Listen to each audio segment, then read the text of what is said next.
Hey, light and lovers. Hold on, before we talk to them, can I talk to you? Yeah. Welcome back, Loza. Welcome back, Let's Lozayas. go. Okay, let's do this Lozayas in this thing, y'all.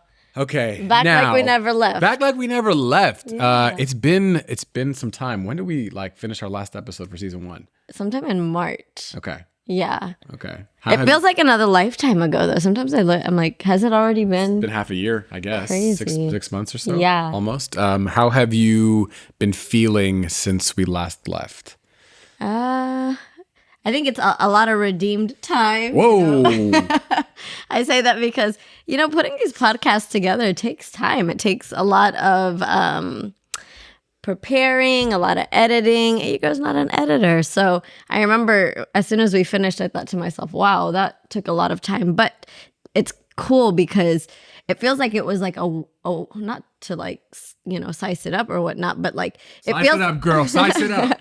It feels like a work of art. You know what I mean? Like you don't know what exactly it is that you're creating, but in each episode, he's smiling at me. She called this a masterpiece. Y'all heard that part.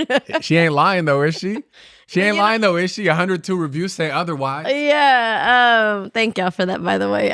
We'll get to the reviews. But yeah, the idea that like you start something in faith, you don't know what exactly it's going to look like. Yeah. And you like start working at it. And then when you see the outcome of what's produced and you like, right, hindsight is 2020. When you look back at the produced work, you're like, wow, God, you did that. He did do that. And I think to add to that, it's because like when we started this, we didn't really have a clear plan as to how it's supposed to look or like what the outcomes would be. I mean, we're still very much, in the beginning phases of what we hope this could become. Yeah. But it has been very rewarding to see how even over the course of one season, 10 episodes, a lot of people seem to have really like found the conversations that we were having helpful. And to be honest, I found it helpful even for ourselves to like think through some of these things that we found to be relevant to our day-to-day and how we engage in culture and our faith. Yeah, it was cool to have like cousins, from like out of town be like, yeah, it felt like we were in your living room because a lot of the times these are conversations that we have with friends in our house. And so they're authentic conversations, they're transparent conversations that we're having. And I'm excited to get back into it, to be able to share kind of what's moved us, what's inspired us, what's challenged us in the past. It helps us to be months. a little bit more introspective, which is a thing that Loza does for free every day. Turn my brain off. and I need some I need a little bit more like, I need to be like directed to a place where I like focus on, and I'm intentional about it because I just tend to go from one thing to the next. I'm like if you guys haven't learned that about me already the last season, I am very goal oriented and I just want to get something done and move on to the next thing. But you know what? Sometimes it's important for us to reflect on how things went, what's really going on underneath the surface. Yeah. And this is a very organic way to do that. So thank you. Yeah, thank thanks, you guys. Light and Lovers. Yes. I'll be repeating that because we haven't come up with a new name for y'all, but I feel like that's still a good one, isn't it? I don't know if it's not quite hitting for me personally. He's like, please stop using that. So it's we'll see. We'll get there. But yeah, so thank you guys for tuning in last season, for sharing, for all of the support, all of the love. You guys got us to 120 reviews on Spotify, 102. Dang, don't flex on them. Okay, on Apple Podcasts. Hold on, let me try that again. Don't flex on them. See, sound effects. Y'all just got the first glimpse.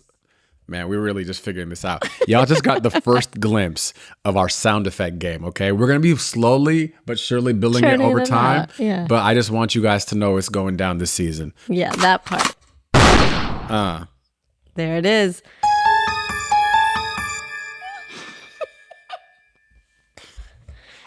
Okay. I'm going to let him be the one that's it's fine. finessing that. It's fine. I already know that I'm going to get us like it's fine. Crickets where crickets don't belong. You know what I mean? We're working it out. Okay, sorry That's right. about that. Yeah, it says do not despise the day of small beginnings. You know what I mean? So y'all are here for this. Y'all gonna bear witness to something good being birthed here. But so as we were talking about the reviews. Yeah, you guys got us to 120 on Spotify at 5 and 102 reviews on Apple Podcasts at 4.9. So that it's nice because it kind of gives us like a gauge to seeing, how the podcast is being received by you guys, what your thoughts are. You guys give us some potential ideas. One of the reviews that I wanted to read, and we'll continue to try and work through these reviews with each of these podcast episodes. Just a shout out, thank you all for listening. This one was one that was written on March 3rd of this year with season 1 from Mahawi 8. They say, he or she, I'm not sure. Howie, I don't know.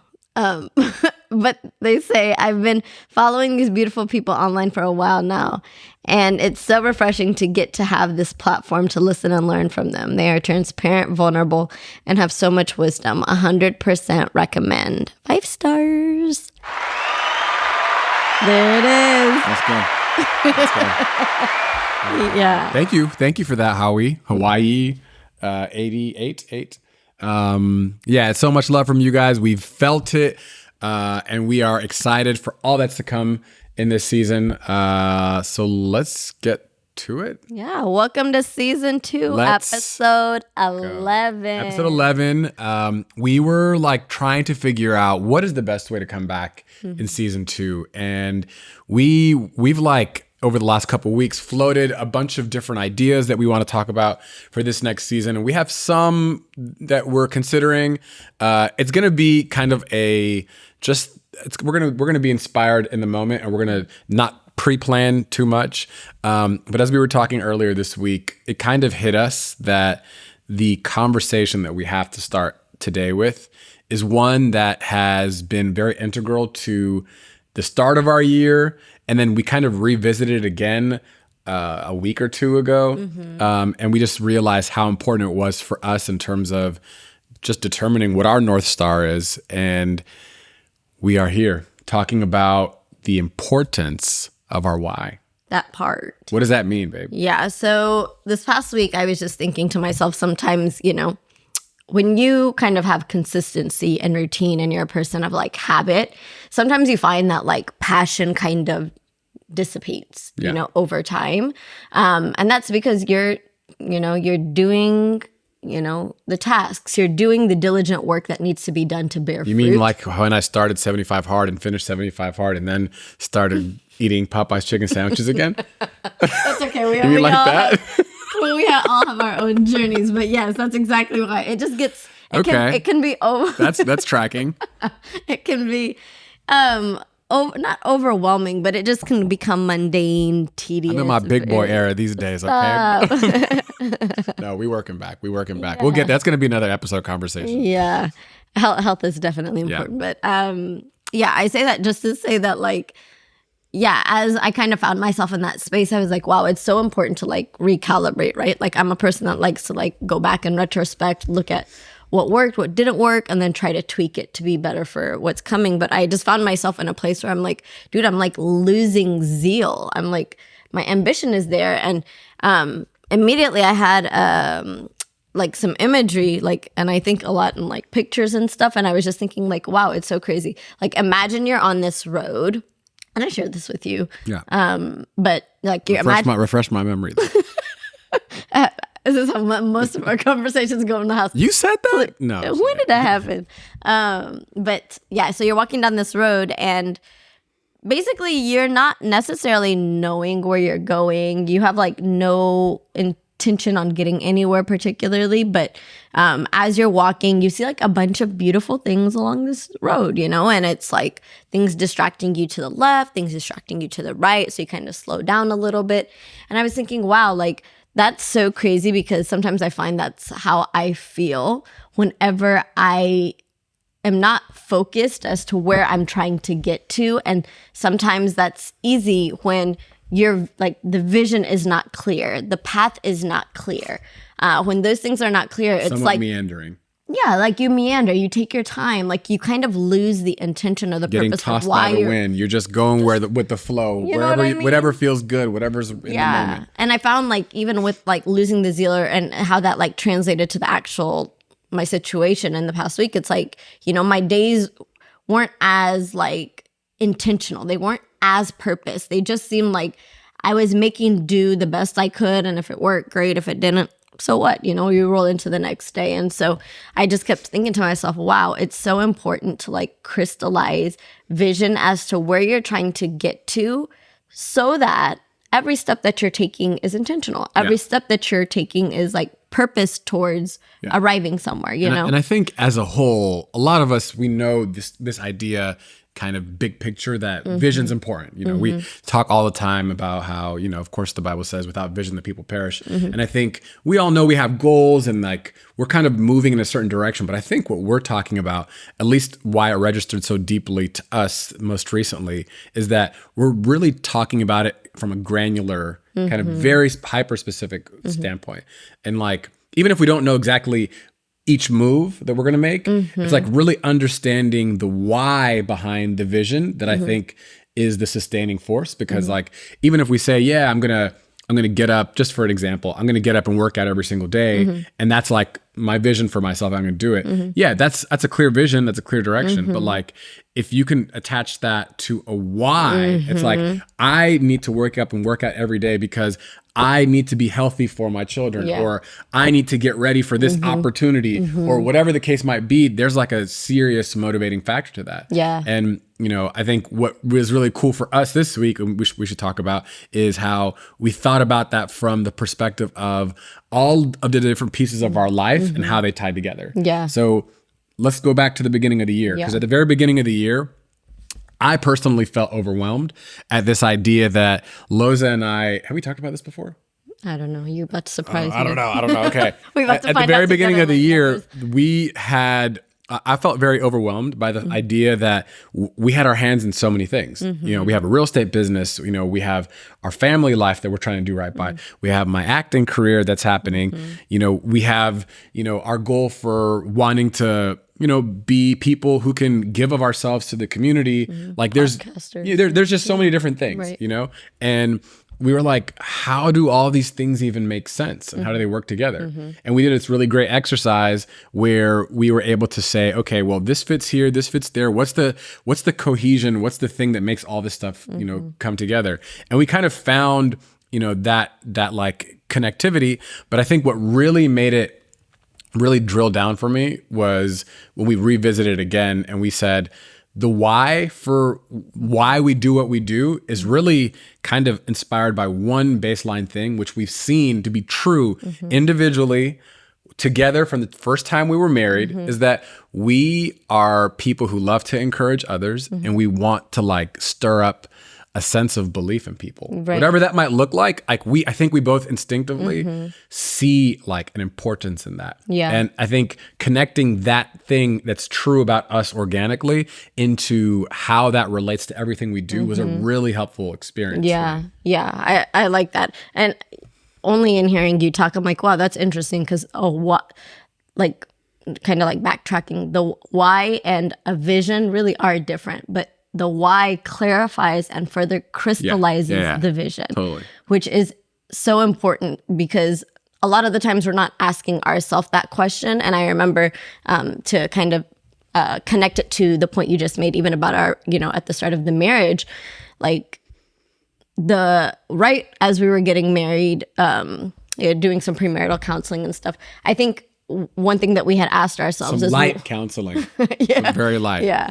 For those of you guys who are not married, I highly suggest you guys dive in deep to premarital counseling. Yeah, like with structure. With structure, yeah. We kind of freestyled it a little bit. We pieced it together. Yeah. Maybe that's a different episode. Yeah, it worked out. We share. got some good little bits from everybody. We but did. There's a true bet for those of you guys who are getting married. Please do premarital counseling. Yes, and if you need recommendations, come see us. We can a lot at of least good people. connect you to somebody that will. All right, sorry, keep going. But yeah, we asked ourselves, well, what is, you know, and there's so many books out there, right? The Meaning of Marriage by Timothy Keller and some other great like books on marriage and what it's supposed to look like. But individually for us, you know, I'm a purpose-driven individual, right? I do a lot of things tied to intention. I know Isaiah was the same way, pretty ambitious too, before we came together. And so when we came together, we knew that yes, while marriage is a purifying process for two people to come together to mirror the kingdom of God on this earth, why do we feel like God has brought an Isaiah and a Loza, our individual, like idiosyncrasies, talents, passions together? Like, what could he be wanting to do? And so we just kind of prayed about it. And one thing that has been, initially, and it's kind of followed us everywhere, but we kind of labeled it as an objective for our union, and that was to stir faith, to inspire hope, and to share the love of Christ in and through our marriage.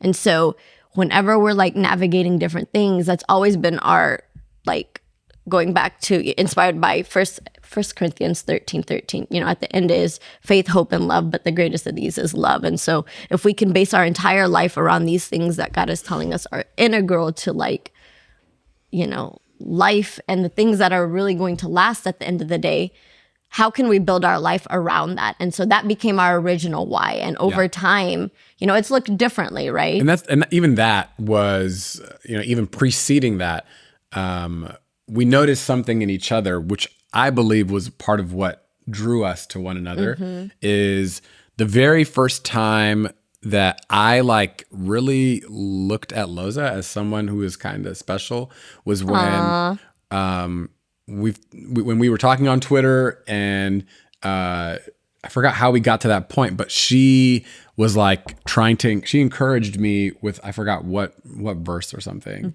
A very Christian girl thing to do, I guess you could say. It was a verse in Second Chronicles. Such an odd place to pull from.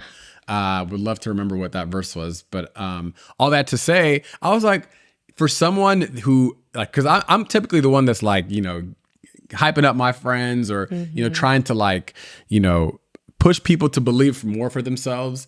And I was like, oh wow, she really went out of her way to like try to lift me up. I was like, I kind of appreciate that. And I saw that in her. So then eventually when we got together, it was clear that that was something that was true about both of us. And I think from there, and we didn't have, I don't think we had this realization like in this way at the time, but looking back over the years and even looking at, like, the things that we're doing in our lives now, it's like that, I believe, is again part of the reason why we were brought together. And that through line is true, has to be true for us in everything that we do, because that's just true to who God's made us to be. Yeah. And I feel like that's when we're our best. That's a gift that God's given us. I agree. I was telling Isaiah this past week, I just think that I don't know, I feel like God is too creative and too meticulous to let for a heart that fears the Lord, when we get inspiration and like things, I don't know, it feels like God is inspiring a vision within us.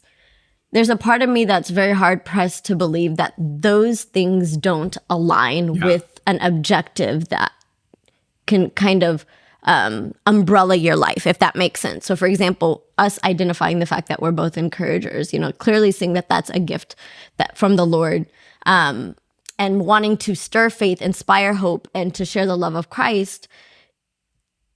Me seeing that Isaiah's, learning that he wants to become, in the entertainment industry, wants to become an actor, that I love writing, that he's in real estate, that I'm a pharmacist. All these things seem kind of like random, but I think when you kind of sit there and you ask the Holy Spirit, okay, God, show me how all of these pieces work together to bring you glory, and pieces start to kind of fall in line together. Because I think it's one thing, and I want to be very clear.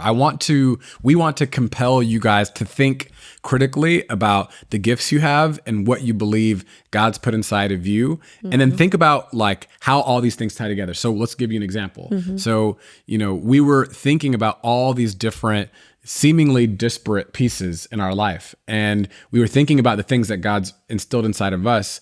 And like Loza was saying, when you kind of go back to that place of reflection of being like, why did God put these different things here? I know I'm passionate about this. I know this is important to me. This is how I'm making my living. And like what is the connective tissue there? And I think sometimes you don't see the answer when you're just kind of looking at it from like a bird's eye view. But when you really start to like, think about how the different pieces can connect, you realize, oh, like there's some purpose here. So for us know, I think if there's like one like kind of statement that kind of ties it all together after like a lot of reflection that we kind of discovered, it's that our statement, I don't know if you call this the vision or the mission or what, is helping other people believe for more. Helping other people believe for more. Stirring faith. Stirring faith. However you want to frame it, it's like we are both passionate about helping people believe the best in themselves. We want them to see what's better. It's like, us experience, like, yes, of course, there's so many different ways into how you can translate that. Us being believers, like we've experienced God's love, and we want other people to feel and experience that in the most authentic, organic way. But also this expands in so many different ways. So even like, and this is why it's so important to think about it. It's like, even when I think about my career as an actor, I was really thinking to myself, yes, I love the creative process and this is something that's fun for me. But then when I really started peeling back the layers, I'm like, why am I not just content with going to some hole in the wall theater and just doing some plays there every so often and just kind of exercising that muscle and enjoying that just for myself, which I would, but I think it's more important. It's not just that. I think I realized that part of this process that I actually really want to see come to pass is that through me stepping out and doing something that I believe is a very unusual, unlikely, challenging line of work, I want to, through that, help other people see that God could use anyone or anything to accomplish even what seems the most unlikely. I realized through that reflection that is equally important to me as the joy of doing my work as an actor. Similarly, when I think about what we're doing on the real estate front, it's not just the fact that we're helping people buy and sell homes. It's I realized the most important part about that is that not only are we playing a role in people's process of finding a home that they'll love and doing all the due diligence to help them do that, but we also want to be a part of a process that people might feel overwhelmed by and helping them see that it's actually possible for them to do it. In a market or a climate that's very difficult, we want to be people who can come alongside you and be like, I know this is challenging, I know this is hard, but we can see a path forward for you. So don't lose hope. Exactly. And that tends to be a big part of what we do for people also. Yeah. So yeah. And I think it's interesting that, I'm fascinated by the idea that not everybody's thing that makes them passionate is the same. So for us, the reason that, stirring faith and inspiring people to want to believe for more, I feel is kind of the through line is because we are encouragers. So if you even look at that word to encourage, it's to instill courage within somebody. And as we know, courage is, you're seeing fear, but you're moving forward anyways, right? So when a person is discouraged, they are without the courage and they're not able to, they're not able to face certain things in their life, right? Right. And I think that's something that I know, I just hate seeing. I hate when people are like, oh, I can't do this, or I don't. I hate that too. Hey, how about that? And the idea that encouraging people with, the things that who we know to be true of God and what he says about us and what he says about our role here in this earth, to know him and to make him known through the work that we do, whatever that is. The desire to instill that in people is so through us. That's this idea of faith. We want people to believe that, hey, you actually can. And that's very unique to, and there's some of you guys that are out there as encouragers. We know when you find a fellow encourager, all it takes is okay, blue shirt, someone tell you, okay, blue shirt when you're wearing a blue shirt and the day just changed, you know what I mean? You just need someone to tell you out there with that button down. Okay, what they say, red boot ministry. Someone just got to tell me one time that my lip gloss is, popping or that my curls are on point, and the day's completely transformed. Beer gang. Okay. I see your beard connected. I see those eyebrows. Thank you guys. Thank you for noticing, But yeah, you just feel seen, validated, and heard from individuals like that. So shout out to you guys, the ones that are encouragers. We're encouraging you. Keep doing it. It makes a difference. It really does. But I think the point that Lozayas is making is that whether you're an encourager or whatever else your gift or the thing that just comes to you most organically, that it's clearly God-given, not even attached to a profession or a job function. It's just the thing that just comes alive in you naturally, which could probably be applied to any profession, really. Like if you're a good listener, if you're an empath, like these gifts that God has given you are very unique. And I go back to this idea that like the things that make us come alive, right? The things, all of it kind of connects. The things that make you come alive are used to address the things that grieve your heart in this world, right? So the things that make us come alive is seeing people come alive. What grieves us is the fact that people are constantly discouraged. Right. So God uses our ability to encourage to meet the need of those that are discouraged in this world. Right. Does that make sense? So like asking yourself, what's the thing that's making me come alive? What's the gift that I've got? And what is bothering me so much? Is it, and it could be different causes. It could be different situations. And how do I use, the first to meet the second? And I feel like that's how God reaches people through us and why he gives everybody, like the ultimate why, right, is to know the Lord your God and to love him and to love your neighbor. Through the process. Exactly, and to make him known. But how he does that is going to be different through everybody. And that's where he's stirring up passion. That's where he's inspiring everyone. Unfortunately, I wish I could say that all of us are like privy to that or aware of that.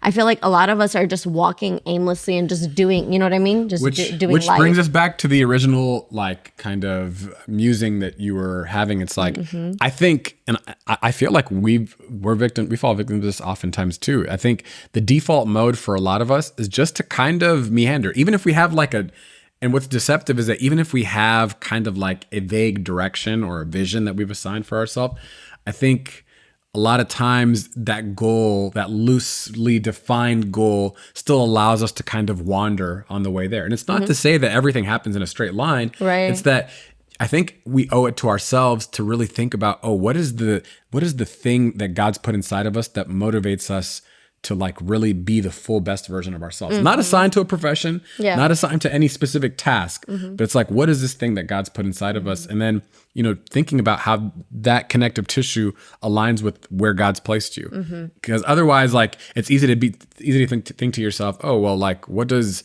acting and real estate and writing podcasting and writing have anything to do with each other? They really have nothing to do with one another. But then when you look at it through the lens of like, you know what, the thing that makes us come alive is that we really love this idea of helping people like see the best in themselves and believe for more. And believe for the impossible. Yeah. And then all of a sudden, all these things kind of just come together and actually make sense. So, what I want to encourage you guys to do is to take stock of your life, take stock of what God's put inside of you, and ask yourself, how do all these things come together for God to use them in a way that only he can, that's specific to you and your story? Because, it's so possible that right now you could be looking at your life and be looking at what could look like a bunch of disconnected pieces that make no sense. But with the right vantage point that God's put inside of you, you could look at that same picture and actually see something that all of a sudden makes all the sense in the world. Absolutely. And I think once you have that why, I actually want to reference something that when I was working at Walgreens, my boss did this like program with us and it was called Game Changers. Shout out to you, Rich, because I reference this thing all the time and I use it with so many different people. But like he kind of was sharing, and I haven't read the book yet, but he was referencing a book by not Lozo quoting a book she hasn't read. No, it's the model that I want to share.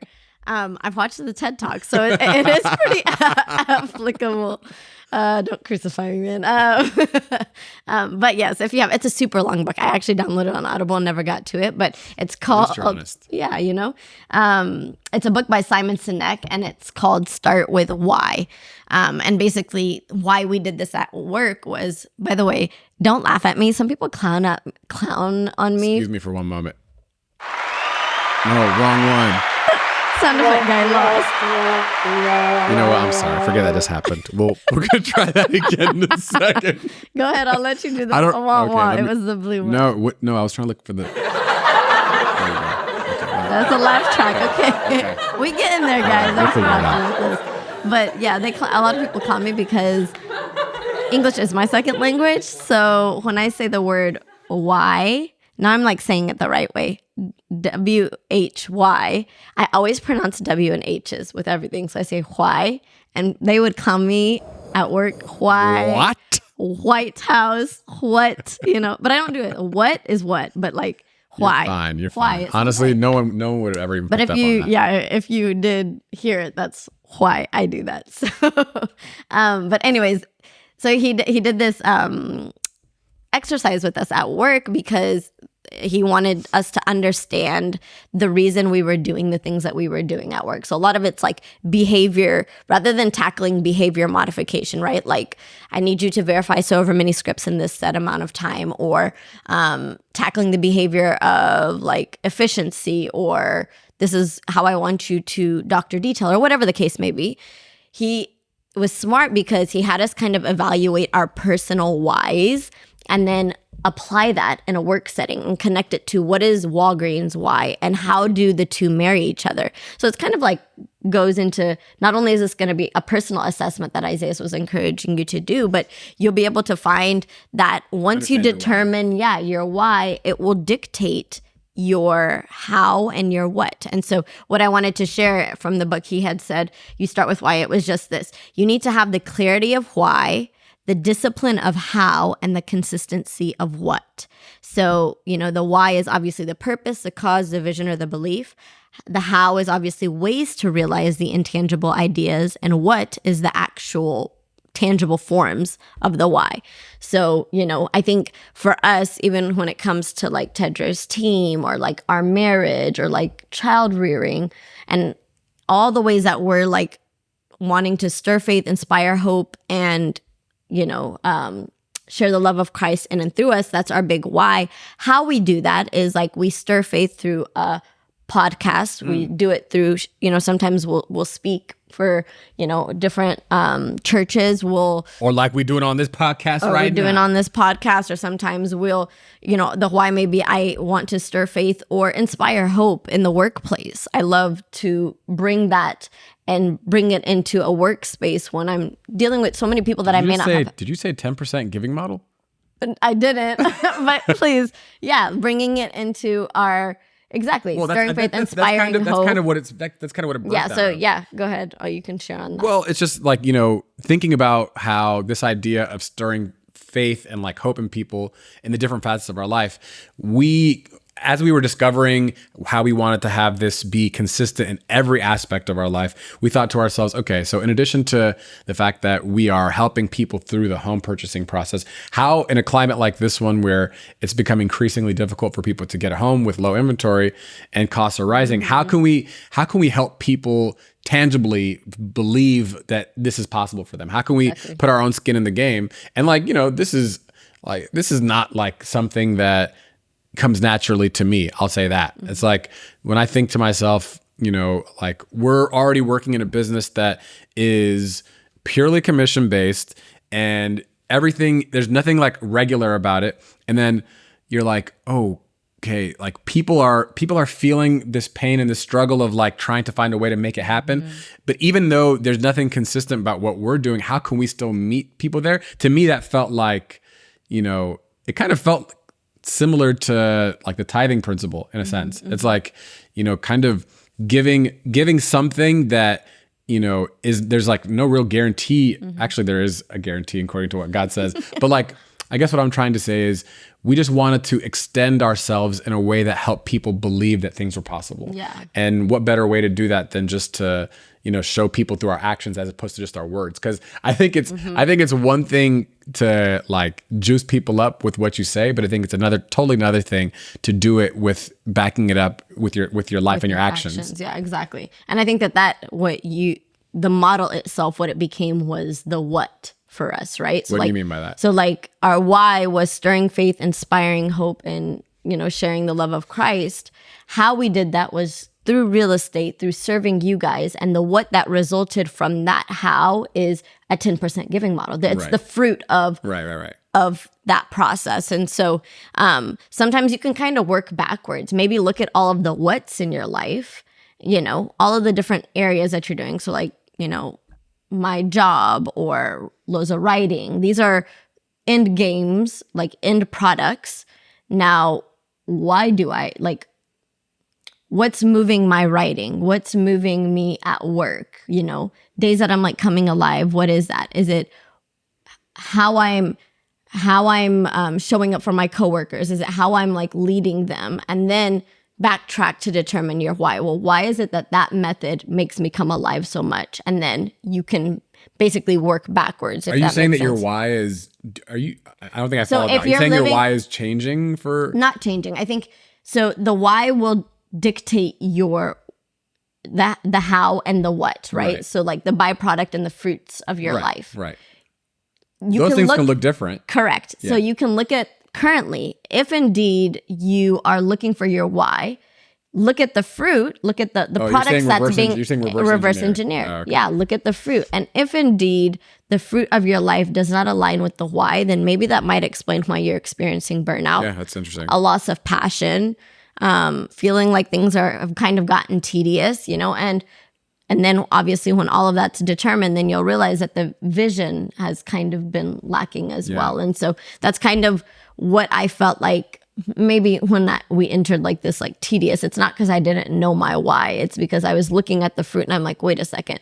I don't want to overexhaust myself doing something that is not aligned to the things that I feel like really are the objective, really are, I think I like this idea of really getting down to the most granular level of this, because I think it exposes a lot about ourselves too. And I think it's a good exercise because sometimes it's just helpful to even know what motivates you. Exactly. Because sometimes I think we can run through the motions, not really realizing what's the driving force. And then I think by doing this kind of exercise, at the very least, you'll know what motivates you and what's driving you. And it'll give you an opportunity to reflect on if you feel proud or good about the motivations. Yeah. Because like if you strip it all down, you're like, yeah, well, I get up and do this because I'm trying to I'm trying to give a bad example, but like I'm trying to be the richest man in the world and that's what drives me. Yeah, that might be your why. But at least by, stripping that down, it gives you an opportunity to ask yourself if this is if this is what you want this is noble in your eyes. If this is what you want to be the driving factor for you. And if it is, that's great too. That's great too. But at least I think we all owe it to ourselves to know what's motivating us and to at least be able to name it and to see it. So you're not just going through the motions. Yeah. And living life aimlessly. Yeah. Like the ultimate goal is to live a life on purpose, with purpose, and that's what we're hoping we can encourage you guys to do, is to wake up and I'm going to say this also. Yeah. I think by looking, this is what I liked about this experience for us. By actually stripping it down and being able to call it by name and say, hey, I know this is true kind of instinctually, but like by actually naming it and saying, what actually motivates me is that I really do enjoy the process of helping people believe more is possible. By like naming it like that and making it super clear, it also helped me like be able to think clearly about how to apply that in every space that I occupy. So now it's hard for me to show up in places and not think about, oh, are my actions aligning with this thing that I know to be true, deeply true about me? If I don't have that at the forefront, it's also possible for me to meander a little bit. Yeah. Even though I have like the big picture idea already kind of clearly defined, if I don't make that statement so clear for me so that I have it at the forefront in every space that I show up, then I might not be staying true to what I believe is the most important. And the danger that shows up there is like, and you if you were to fail to do that, then those are days that go, quote, I hate to call them wasted, but like all of the potential, all of the best version of yourself that could have been presented or brought to that day doesn't get brought to that day. And that's terrifying to me because, I forget where in the Bible it says it, but it's God teach us to number our days. Like we don't know how long we have on this earth. You know what I mean? And so living with intention and showing up fully as the best version of yourself on purpose is important. No day is promised. And so let me ask you guys. Yeah. Why do you do what you do? Why do you wake up every day? What's your motivating factor? Why? I think that's the question. That's the question, guys. And that's all I've got to say. That's all I got. I have nothing else to say. Not a single thing to say outside of boom. That was a little anticlimactic. I didn't feel good about maybe that. Let's try that again. Go ahead and do it again, babe. There it is. We will master these sound Yeah, we'll figure it out. Sorry about that. We're working out the kinks. Season 2's back, baby. We're back up here. We're happy to be here with you guys. We love you guys. Yeah, and without further ado, as you guys know, each episode is sponsored by none other than Tedros Team. And if you're getting bored of hearing that, then we can offer some other sponsorships if you would like for us to, to preview what you guys do. Send us a DM. Yeah. And we can chop it up. We can figure that out. But in the meantime, Tedros Team is it's our work. We talked about it today, so we don't have to get into it. So you guys know what it is. It is a real estate company, soon to be burgeoning, top dog, premier Los Angeles real estate company, present for all your buying, selling, and investing needs. So if you are out of state and looking to partner with us, even though we cannot help you buy, sell, or invest in your state, what we can do is refer you to a partner of ours out there. So our ultimate goal is to get people connected with trustworthy individuals, or if you're moving to LA, get connected with us. Obviously we want to be in your corner. So we're here for you guys. Thanks, Tedros Team.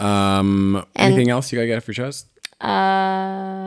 Also the donor box. Actually, I've been wanting to tell you guys. So I will include it in the show notes here, but if you would like to encourage us with this podcast financially, feel free. We have our donor box available, and you can contribute there. That's actually, God bless the people that have contributed. That's how we've been able to upgrade our equipment. That's all you guys, okay? Yeah. We're like just learning, and there's so many different ways to improve quality. So if you feel so led, feel free to encourage us that way. But yeah, we're excited for this season. We want you guys to tune in weekly. We've got a lot of different conversations that we've kind of been having that's like, ooh, that's going to be good. Yeah. Only because, and we'll have like people at our house are like, you guys have to talk about that on the podcast. Because Loz and I will be squabbling about like something, and we're like, no, that's it, no. And then I'm like, then my sister would be like, oh, this is probably something you guys should talk about on the podcast. Yeah, multiple times we've kind of heard a couple of people say maybe that. So we have like a running list. If you guys have any suggestions too, send us a DM. Yeah, we still have some of yours from the last time, and we've kind of worked them into how we want to incorporate it this season. But yeah, if you liked or even loved today's episode, obviously let us know by leaving a review on Spotify. You'll follow the 3 little like ellipses on Spotify. You can rate it. On Apple Podcasts, you can leave a review, which we will shout you out next time. Subscribe, share with everybody you know. If you didn't find this encouraging, share it anyways, because I feel like somebody else might. So keep it going. And be sure to follow us on social media. Our @handles are @lightandlove.life and @Lozayas Tedros. That's my name. Yeah, for some reason I was about to say your. I'm like, why is she asking me? She's like she's married to me. How does she not know that? I was gonna say Isaiah's T, but that's your email. So if you want to shoot my man's an email, no crazy, don't slide up in his emails all funny. But that's Isaiah's T. I think it's time to shut this down. @gmail.com. All right, guys. That's enough for now. That's all we've got for you. We love y'all. We'll catch you guys next time. Peace.